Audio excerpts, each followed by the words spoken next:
Pueblo, levanta, no te ahogues en el llanto. Ni un paso atrás, repite, lo están esperando. Que late en nuestro pecho la necesidad de cambio. Repite, hermano, estamos preparados. Sufres la crisis, regida por los... Bueno, pues buenas noches y bienvenidos a todos a este acto que tenemos hoy aquí. Como ya sabéis, nos encontramos a 10 días del 26 de junio y según los datos que se reflejan en la encuesta, estamos por delante del PSOE y nos faltan 3 puntos para alcanzar al PP. También nos dice la encuesta que hay más de un 30% de indecisos que todavía no saben a quién van a votar. Esto quiere decir que en estos días que faltan tenemos que conseguir convencer a estas personas de que una sonrisa puede cambiar este país. Que no podemos seguir con miedo, que basta ya de que hablen de Venezuela, de Grecia, de que vienen los comunistas y 100.000 historias más. Que nos van a tratar de vender por los medios de comunicación, pero no van a conseguir amedrentarnos. Que a los que de verdad deben tener miedo es a aquellos que han quitado sus casas, a los que no han dejado sin derechos laborales y sociales, nos han recortado en seguridad social, en las pensiones, a los que han hecho que los jóvenes tengamos que emigrar a países extranjeros para poder trabajar, a los amigos de rato que tienen su dinero en paraísos fiscales como Suiza, Andorra o Panamá, a los que han recortado en educación, primando la educación privada a la pública, interviniendo menos en becas y aumentando las tasas universitarias, recortando en libertades como la ley Mordaza, teniendo un país más de 200 sindicalistas juicios pendientes para ejercer su derecho de huelga o manifestación. Pues bien, todo esto puede y debe cambiar a partir del día 26 de junio, por nuestro voto a Unidos Podemos, votando con ilusión, con una sonrisa, con la que una sonrisa conseguiremos cambiar un país, vencer al miedo, traer la democracia, derrotar el terrorismo y con una sonrisa le vamos a ganar a los poderosos. Porque tenemos un modelo alternativo de país que queremos poner en marcha con nuestra sonrisa y nuestra ilusión. Esta noche nos acompaña para hablarnos de este nuevo país que queremos construir en todos y todas Antonio Valero, licenciado en Historia, quien a sus 34 años es secretario de la Organización de Izquierda Unida Andalucía, cargo que ocupa desde 2013 y que recientemente ha sido elegido miembro del Consejo Federal de Izquierda Unida. Ha sido también secretario general de las Juventudes Comunistas de Andalucía. Sin más, le paso la palabra a Eduardo.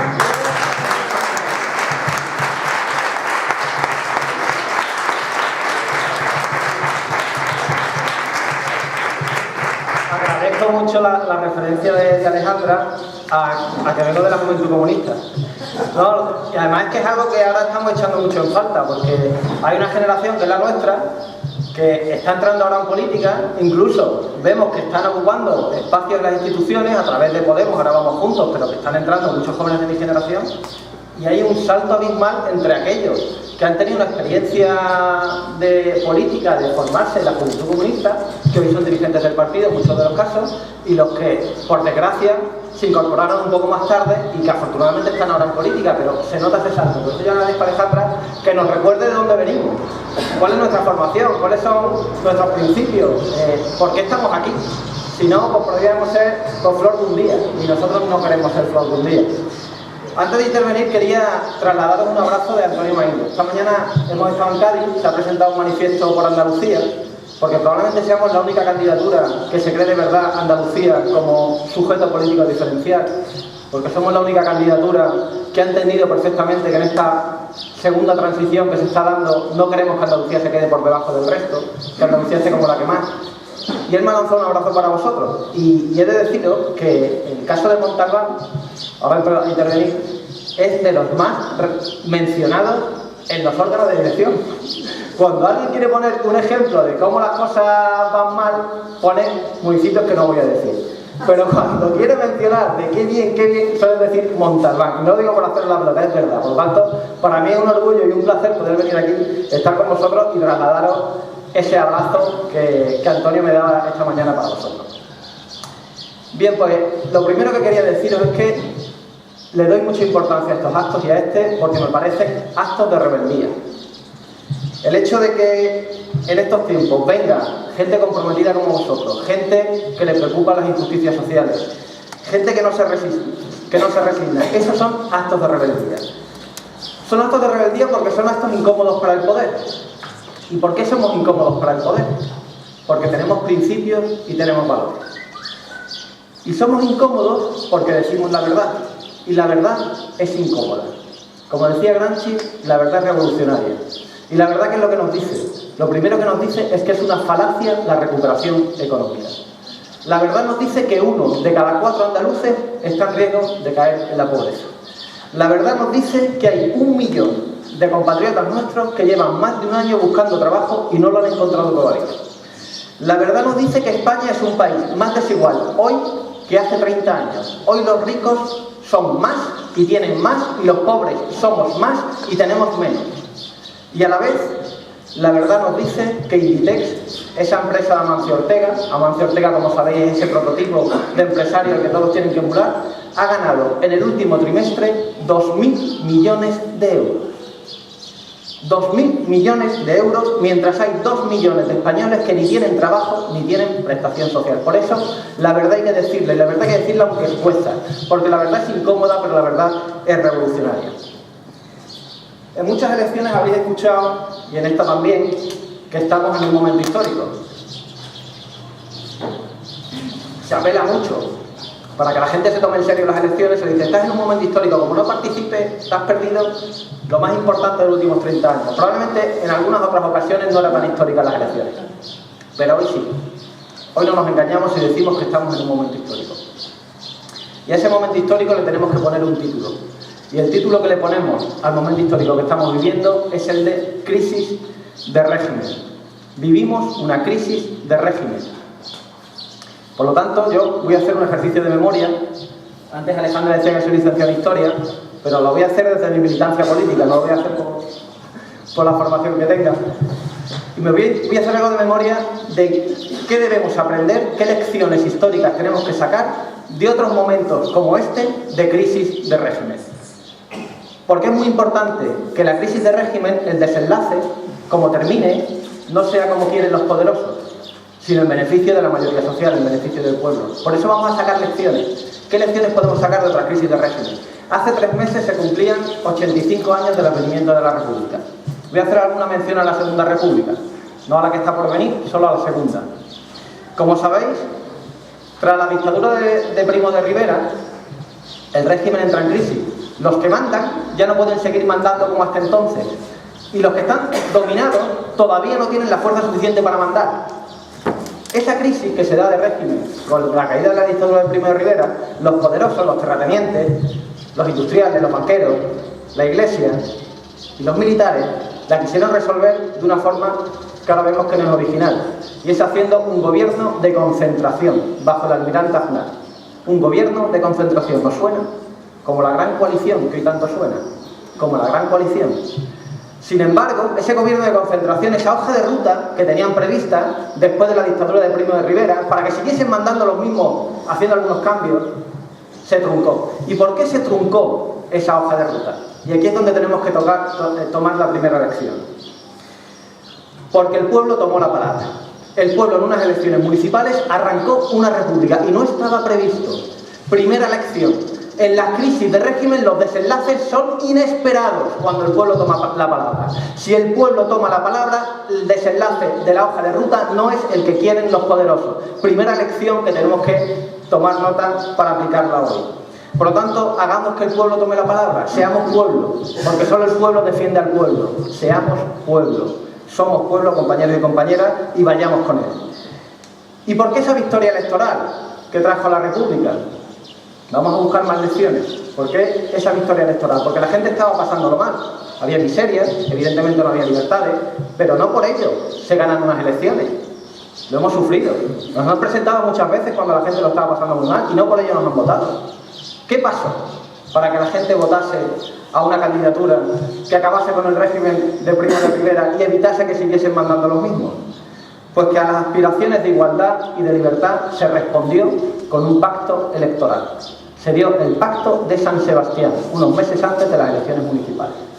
Los republicanos, los demócratas se pusieron de acuerdo en responder a una aspiración de la mayoría de la gente, del pueblo, de que aquello terminase de alguna manera. Por lo tanto, segunda lección. frente a la hoja de ruta de los poderosos de la gran coalición, si el pueblo toma la palabra, si se sintoniza con lo que la gente quiere, si se suman fuerzas, se puede vencer, por poderoso que sea el enemigo. La segunda lección y más importante, sumando fuerzas se puede ganar por muy poderoso que sea el enemigo. Y hoy estamos en otra crisis de régimen, que no se puede ocultar, bajo la falacia de la recuperación económica. ¿Y cuáles son las fotos? ¿Por qué podemos decir que hoy hay una crisis de régimen y que no quede en un titular en el aire? Pues porque vemos fotos de policías rompiendo un cordón, de militantes antidesahucio ante la casa de una familia que va a desahuciar, porque vemos fotos de un exministro como Rodrigo Rato detenido, porque vemos fotos como la de Pedro Sánchez yendo a una investidura que pierde. Esas son fotos de crisis de régimen, de que los que mandan ya están a la desesperada, buscando la fórmula de seguir mandando y todavía no lo han conseguido. Por lo tanto, esas fotos de crisis de régimen nos obligan a responder ante el pueblo trabajador, nos obligan a responder ante los pequeños y medianos empresarios, ante los autónomos, ante los trabajadores que están ahora en paro, ante los que sufren la crisis y necesitan un cambio de verdad, porque nosotros no queremos un cambio cosmético, no queremos un arreglo de chapa y pintura.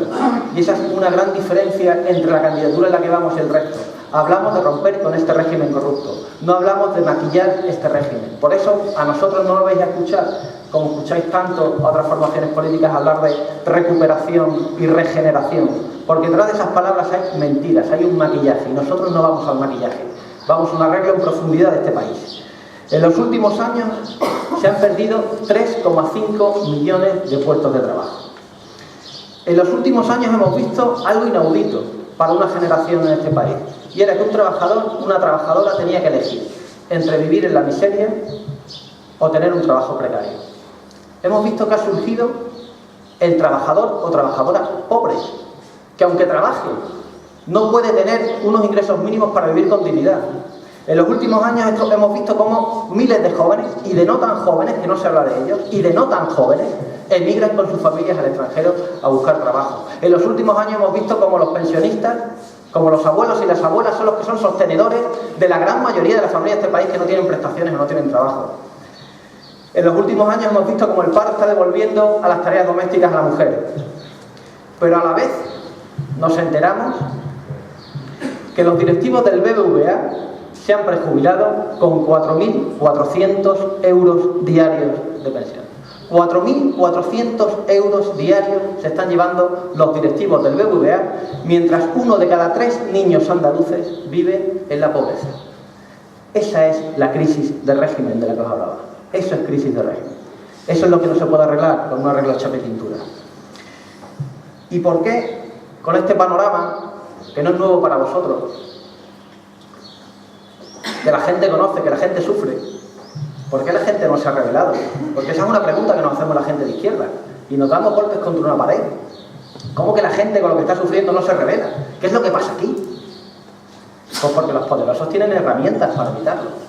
Y la herramienta que han utilizado y que siguen utilizando es la herramienta del miedo. Y el miedo es muy poderoso. Atemorizan a la gente. Y hay muchas maneras de atemorizar a la gente. Yo voy a hablar de 3 formas de miedo que han aplicado y que siguen aplicando. La primera forma de miedo es una que está en el ambiente y que podemos percibir. Y es el miedo a caer en la miseria. Tenemos familiares, tenemos vecinos, tenemos amigos, como nos ha pasado a nosotros.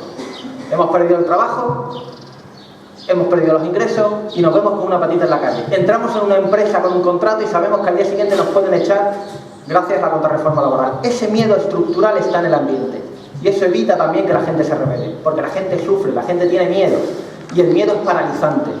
Pero ¿qué pasa? Y aquí entra el otro tipo de miedo, cuando hay quien se rebela. ¿Qué pasa cuando hay quienes deciden que a pesar del miedo a caer en la miseria, están indignados y dicen, pues yo voy a luchar? Pues que le aplican otro tipo de miedo, el garrote, la ley mordaza. Y no es casualidad, y lo recordaba Alejandra, que haya 300 sindicalistas procesados por actividades sindicales. No es casualidad que Bódalo esté en la cárcel por participar en un piquete, que también el compañero Alfón esté en la cárcel por participar en el piquete de la última huelga general. Ese es otro tipo de miedo, al que se revela ley mordaza. ¿Y qué es lo que estamos viendo de esta campaña? Pues que la gente, que ya está empezando a dejar de estar demonizada y se esperanza con la candidatura de Unidos Podemos, le aplican el siguiente miedo, y es el miedo a Unidos Podemos. Y eso es lo que están utilizando los poderosos, que la gente tenga miedo a Unidos Podemos. Y yo me pregunto, los estudiantes que tienen miedo de perder la beca, los trabajadores que tienen miedo de perder el empleo, los parados que tienen miedo de perder la prestación, ¿tienen miedo Unidos Podemos o tienen miedo a los recortes y a que el Estado les deje en la cuneta? ¿Quién tiene miedo a Unidos Podemos? A Unidos Podemos le tienen miedo los poderosos, le tienen miedo los especuladores, los corruptos, los empresarios que utilizan la mano de obra como si fuese cline de usar y tirar. Esos sí tienen miedo a Unidos Podemos. Por lo tanto, de lo que tienen miedo es de que el pueblo gane las elecciones con Unidos Podemos. Y están intentando que la gente tenga miedo a su candidatura, a la candidatura en este caso del pueblo, que es Unidos Podemos. Por eso nosotros, frente a esa estrategia del miedo, tenemos que contraponer una estrategia de la ilusión y de la esperanza. Tenemos que contraponer una estrategia, en este caso, que anteponga un plan para cambiar este país, para construir un nuevo país. Y somos gente seria. Si no traemos un plan hecho de cuestiones imposibles o que hayamos querido montar un programa imposible de cumplir, que ilusione a la gente y que después sea un absoluto fracaso o un absoluto fraude, en absoluto. Lo primero que queremos hacer es recuperar la soberanía popular. Y es muy importante que hablemos de soberanía. Hablar de soberanía implica que la gente tenga el poder real en este país. Y hoy día la soberanía la tiene el IBEX 35, los grandes especuladores, los grandes empresarios de este país. Hay que recuperar la soberanía popular para la gente. ¿Para qué? Lo primero, para poner las leyes al servicio de la mayoría social. Para que las leyes estén inspiradas por justicia social. Para que el Estado no deje a nadie en la cuneta. Por lo tanto, lo primero es recuperar la soberanía. Una soberanía que hemos perdido en estos años de crisis, que ya de por sí era precaria. Hay que recuperarla. Y tenemos que hacer lo primero, combatir la situación de emergencia social. Esa es la primera tarea. Voy a decir algunas cosas de las que nos hemos puesto de acuerdo con Podemos para cumplir desde el primer día que entramos en el gobierno. Desde el primer día, es posible, es posible. No nos hemos ido a cartas a los Reyes Magos. Hace falta un plan nacional de transición energética. Y algunos nos preguntaréis, bueno, ¿y por qué habéis empezado por la energía? ¿Tan importante es lo de la energía? Mirad, de este país se gasta una millonada en importar energía, una millonada en importar gas, en importar petróleo, una millonada, y sin embargo tenemos la capacidad más alta de Europa de producir energías limpias y renovables. Es fundamental crear un polo energético público para un nuevo modelo productivo y para que no estemos trasvasando ingentes cantidades de dinero que producen nuestros trabajadores y nuestras trabajadoras para comprar petróleo fuera, para comprar gas a Libia o a otros países del norte de África. Podemos producir energías. Luego, lo primero, un plan de transición energética, un polo energético público de energías limpias. Y es fundamental también fortalecer los servicios públicos. ¿Y cuál es la gran diferencia entre nosotros y el Partido Popular a la hora de abordar los servicios públicos? No solo de lo que se hace con ellos, sino de cómo se entienden. ¿Qué idea tenemos cada uno de lo que son los servicios públicos? Cuando la burbuja inmobiliaria estalló, cuando en 2007-2008 empezaron a quebrar muchas promotoras, los Florentino Pérez y los amigos del Partido Popular pegaron en la puerta de Génova y dijeron: la gallina de los huevos de oro se ha muerto. Ya ni ladrillo. ¿De dónde me lo llevo crudo ahora? ¿Y qué le dijo el Partido Popular? No os preocupéis, vamos a utilizar la crisis para decir que no se pueden sostener los servicios públicos y para hacer negocio con los servicios públicos. Y por ahí se empezó a privatizar la sanidad y por ahí se empezó a privatizar la educación. Luego la derecha concibe los servicios públicos como negocio. ¿Y cómo concebimos nosotros desde la izquierda los servicios públicos? Como la garantía de que se cumplen los derechos sociales, los derechos humanos. Como la garantía. ¿Y cómo vamos a hacer cumplir esta garantía? Pues otra medida que tenemos que tener: una reforma fiscal progresiva. España es el país más injusto fiscalmente, lo recuerda mucho Alberto Garzón. Aquí es donde los ricos tienen más capacidad, no solo de evadir impuestos, sino incluso cuando declaran, de pagar menos impuestos. Por lo tanto, hace falta una reforma fiscal progresiva y hace falta luchar contra el fraude fiscal. Y de ahí hay recursos para garantizar unos servicios públicos de calidad, que, como decía, hablar de servicios públicos es hablar de derechos humanos, es hablar de derechos sociales. Hay que derogar las reformas laborales, tanto la del Partido Popular como la del Partido Socialista. Hay que crear un nuevo estatuto de los trabajadores. Hay que reestructurar la deuda hipotecaria de las familias. Y se puede hacer con un decreto ley que desde el primer día ninguna familia que no tenga ingresos y no pueda pagar ni el alquiler ni la hipoteca no sea desahuciada. Se puede hacer. No se puede dejar a nadie en la cuneta, compañeros. Hay que crear una banca pública. Y la banca pública, sabéis que en Andalucía la hemos peleado muchísimo. fue uno de los grandes caballos de batalla nuestros, porque es fundamental para que le llegue el crédito a las pequeñas y medianas empresas, a los autónomos, también al servicio de las familias trabajadoras. Pero es que ahora tenemos que Bankia y el Banco Mare Nostrum, que han sido cajas rescatadas con dinero público, con ingentes cantidades de dinero público, que se han convertido en bancos y siguen siendo hoy día bancos en manos del Estado, en lugar de ahora que están saneados con dinero público y ponerlos al servicio de la gente y crear una banca pública potente en este país, las quieren privatizar. Luego lo primero que tenemos que hacer es parar el proceso de privatización de Bankia y de Banco Mare Nostrum. Es una vergüenza que hoy tengamos un instrumento fundamental que siempre hemos soñado, tener una banca pública al servicio de la economía real y que la quieran privatizar. Por lo tanto, es fundamental, entre las medidas de gobierno, crear esa banca pública evitando esa privatización. Y hay que crear una renta garantizada, pero por dos razones. La primera y la más importante, porque hay que salvaguardar la dignidad de la gente, porque nadie puede estar privado de unos ingresos mínimos que le permitan vivir con dignidad. Pero además porque es una medida económica eficiente, porque si la gente tiene dinero en el bolsillo, consume, y si consume, las empresas no tienen que echar la persiana. Por lo tanto, es fundamental una renta garantizada para estimular la economía y, lo más importante, para garantizar la dignidad de la gente. Y por eso hablamos también de suministros básicos para combatir la pobreza energética. No puede haber familias que este invierno han pasado frío porque no podían encender la estufa. Y se puede hacer. Y nos enteramos esta semana que la Junta de Andalucía ha mirado para otro lado cuando Iberdrola ha estafado a miles de andaluces y querían archivar el expediente.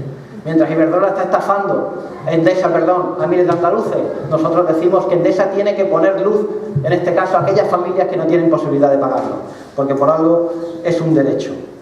Y hablamos de algo que solo nos vais a escuchar a nosotros decir, y es de que se pueden hacer referéndum revocatorios del gobierno. Si un gobierno no cumple un programa con el cual se presenta a las elecciones, engaña a la gente, se tiene que poder hacer un referéndum para revocarlo. Eso es hablar de democracia de verdad. Ellos hablan de regeneración en el aire. ¿Y qué es regeneración para ellos? Que se cambie fulanito para que se ponga zutanito. Nosotros hablamos de que quien se presenta con un programa y no lo cumple pueda ser revocado por un referéndum de la gente. Y hablamos también de la Unión Europea. Y una de las cosas fundamentales es cambiar la política agraria comunitaria. No puede ser, y aquí lo sabéis muy bien, que de lo que se le paga al productor por lo que paga el consumidor hay una diferencia en muchos casos de un 400, un 500, un 600 o un 700%. El otro día en la COAP me decían que a veces con el aceite se llegaba a un 700% de diferencia. ¿Qué está pasando? Pues que en el comercio agrícola hay quien está especulando. Y además de que hay quienes están especulando, grandes monopolios que están especulando en el comercio agrícola, están muchos en manos de fuera, de gente de fuera, en manos extranjeras. Por lo tanto, tiene que haber una política agraria comunitaria que tenga instrumentos que eviten la especulación en el mercado agrícola, para que el productor reciba los beneficios de lo que produce, y recibiendo el productor los beneficios de lo que produce pueda modernizar también sus explotaciones. Por lo tanto, hablamos también, en este caso, de la política agraria comunitaria, y hablamos de algo que nos parece fundamental, y es de un plan de retorno de los que se han ido fuera. No nos podemos permitir que parezca irreversible que nuestros amigos, nuestros hermanos que están fuera trabajando, no vuelvan, hagan su vida fuera, porque les ha ido mejor, porque aquí no les hemos dado una oportunidad, porque aquí no nos hemos dado una oportunidad. Luego hace falta un plan de retorno, y seguro que ahí todos tenemos a alguien en la cabeza, todos nos acordamos todos los días de un familiar o de un amigo que está fuera, y tenemos detrás de la oreja la mosca que nos dice, a lo mejor no se ha ido para un año, a lo mejor ya cuando venga viene solo en Navidades, porque ya está su familia fuera. Pues hace falta un plan de retorno. No podemos hablar de recuperación económica dejando a un montón de españoles que están fuera y que ya sabemos que no van a volver. No va a ser irreversible. Nos negamos a aceptar que se quedan fuera. Nos negamos a eso. Luego, fundamental, un plan de retorno. Y también hace falta hablar de derechos humanos y derechos de asilo para los migrantes. También hay que hablar sobre los migrantes, que son también otras víctimas de este sistema infernal, que genera guerras para conseguir recursos naturales y después les cierra las puertas. Y los vemos mucho, cómo llegan a las costas de Andalucía, pero no solo a las costas de Andalucía, también a las de Grecia. Por lo tanto, hace falta, en este caso, políticas de asilo que se cumplan. Por eso, para cambiar este país, que no lo vamos a hacer solo nosotros, tenemos que apelar a quienes queremos que nos acompañen, a quienes queremos que nos voten. Y a los primeros a los que apelamos es al pueblo trabajador. Al pueblo trabajador. ¿Y quién es el pueblo trabajador? Pues ese que se levanta todos los días, tenga o no tenga trabajo, esa mujer que se levanta todos los días, tenga o no tenga trabajo, ese pensionista que se levanta todos los días con una pensión que se ha trabajado durante toda su vida y para poder comer lo que tiene son sus manos y su cabeza. No vive de las rentas del trabajo de nadie, vive de lo que produce para los demás. Esos que van a la fábrica, de los que van a la empresa, de los que van al campo, de los que van a un hospital a trabajar, de los que van a un supermercado a trabajar, de los que van a buscar una prestación porque no tienen trabajo y lo que dicen es: aquí estoy yo para lo que haga falta. Ese es el pueblo trabajador con el que tenemos que construir un nuevo país. ¿Y con quienes también tenemos que construir un nuevo país y les pedimos el voto? Pues vamos a hablarlo, vamos a apelar a ellos, a la izquierda, a la gente de izquierdas que ha estado en las duras y en las maduras, que ha dicho verdades como templos en el desierto, que se ha frustrado viendo cuando había dinero, la gente miraba para otro lado, aunque fuese un dinero que estaba engordando una burbuja y que al final iba a explotar. A esa gente que ha estado en las duras y en las maduras, comprometida socialmente, hay que pedirle el voto, a la gente de izquierda. Pero no solo. También tenemos que apelar a esa gente decente, a esas personas decentes, honestas, que han votado siempre buscando un cambio, que han votado siempre, a veces tapándose la nariz, otras veces no, para parar a la derecha. Pues bien, si has votado toda tu vida para que se dé un cambio, si has votado toda tu vida para parar a la derecha, hoy es Unidos Podemos quien puede hacerlo. Por lo tanto, a esa gente que a lo mejor no se siente de izquierda, pero que es honesta y que quiere un cambio y que quiere parar a la derecha, hay que apelar también para pedirles el voto, porque Unidos Podemos representa esa opción. Por eso, compañeros y compañeras, os pido un voto con ilusión y con memoria. Os pido un voto con principios y en conciencia. Y os pido un voto valiente. Os pido un voto con ilusión por construir un nuevo país. Con ilusión porque vuelvan los que se han ido. Con ilusión por una nueva constitución hecha por la gente. No una reforma pactada por arriba, una constitución de un proceso constituyente hecha por la gente con soberanía popular. Y os pido un voto con ilusión por derrotar a la derecha, porque podemos ganar. Y el pueblo, cuando se sabe ganador, es invencible. Y hoy la gente se sabe ganadora. Por lo tanto, ilusión porque podemos ganar.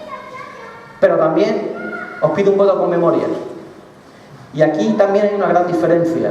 Si veis los debates, otras fuerzas políticas tienen la memoria muy corta.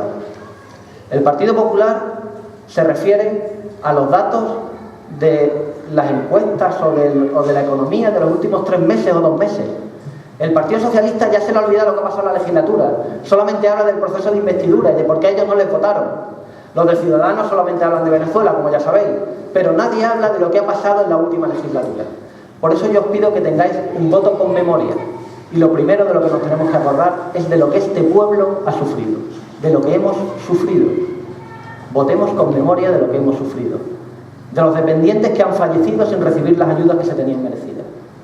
De los trabajadores despedidos. De las colas en los comedores sociales. De los migrantes apaleados en las concertinas de Melilla, de ese 1.307.678, y no nos dejamos ninguno, niños que viven en la pobreza en nuestro país, 1.307.678 niños que viven en la pobreza. Y no nos olvidemos tampoco de la ignominia, de los 41.000 euros que cobra al día el presidente de Iberdrola, de los 30 millones de euros que le han pillado a Bárcenas en Suiza. Acordémonos, tengamos memoria de lo que hemos sufrido, de lo que este pueblo ha sufrido cuando vayamos a votar, de todos esos niños y familias que lo están pasando mal. Pero tengamos también memoria de lo que hemos luchado, porque en las luchas recientes se estaba gestando un nuevo país. No solo hemos sufrido, también se ha vencido el miedo en muchos casos y también se ha luchado. Por lo tanto, tengamos memoria de los trabajadores de Coca-Cola, tengamos memoria de las trabajadoras del 061 que siguen en la calle, tengamos memoria de los mineros que inundaron Madrid, tengamos memoria de las marchas de la dignidad que inundaron también Madrid, de las mareas blancas y verdes, tengamos memoria de las mujeres que se manifestaron y tumbaron la ley machista de Gallardón, porque de esas luchas recientes emerge un nuevo país, no solo con el voto, que es fundamental, pero tengamos memoria de lo que hemos luchado. Y os pedía también un voto con principios y en conciencia, porque en la hora decisiva hay que confiar en los principios. Porque cuando todo está en juego, hay que confiar en nuestra conciencia, compañeros y compañeras, porque os vamos a hacer sentir orgullosos de vuestro voto. Por lo tanto, un voto con principios y en conciencia. Y os pedía también un voto con valentía. Un voto con valentía que empieza por decir la verdad, por llamar las cosas por su nombre. La valentía de decir que vivimos en un régimen corrupto, en un sistema capitalista que hay que derrumbar. Seamos valientes con nuestro voto, porque solo ganan los que se arremangan, los que dicen la verdad, los que no tienen miedo. No suframos miedos infundados, seamos valientes con nuestro voto. Compañeros y compañeras, con esto termino, estamos en una crisis de régimen. Y esa crisis de régimen todavía no ha terminado. Tenemos otra oportunidad de marcar nosotros el final de esta crisis de régimen. Hay una hoja de ruta que han escrito los poderosos y la tienen ahí, con su reforma constitucional en el cajón, con su papel repartido para cada uno. Uno va a ser de oposición, otro va a ser de gobierno, se van a tirar los trastos, pero todo va a seguir igual. Rompamos eso. Reventemos el guión de los poderosos, reventemos con votos a Unidas Podemos en las urnas del 26J y hagamos un desenlace a esta crisis en favor del pueblo. Compañeros y compañeras, podemos ganar, vamos a ganar, creámonoslo, vamos fuerza a fuerza, es nuestro momento, lo hemos hecho bien y es nuestro momento, no lo dejemos pasar este tren, compañeros y compañeras, ánimo y adelante.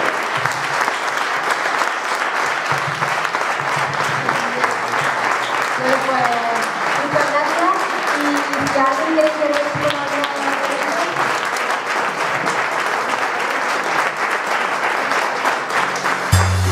Pueblo, levanta, no te ahogues en el llanto, ni un paso atrás, repite, lo están esperando. Que late en nuestro pecho la necesidad de cambio. Repite, hermano, estamos preparados.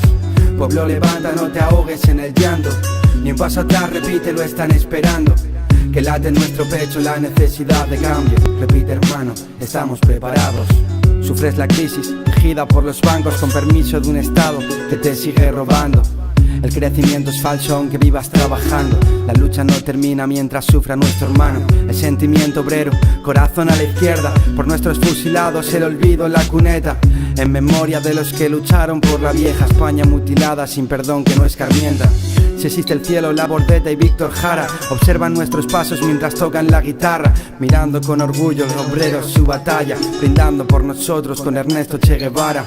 Así pasan los años, los lunes al sol, con dolor de espalda por cargar con el honor de ser padre de familia aunque le cueste sudor. Explicar a sus hijos por qué no hay calefacción, que el abuelo murió en lista de espera, que ya pagó sanidad y nadie lo recuerda. La vida vale más que todo el oro de la tierra y juegan con nosotros, hagamos que pierdan. Pueblo, levanta, no te ahogues en el llanto, ni un paso atrás, repite, lo están esperando. Que late en nuestro pecho la necesidad de cambio. Repite, hermano, estamos preparados. Pueblo, levanta, no te ahogues en el llanto, ni un paso atrás, repite, lo están esperando.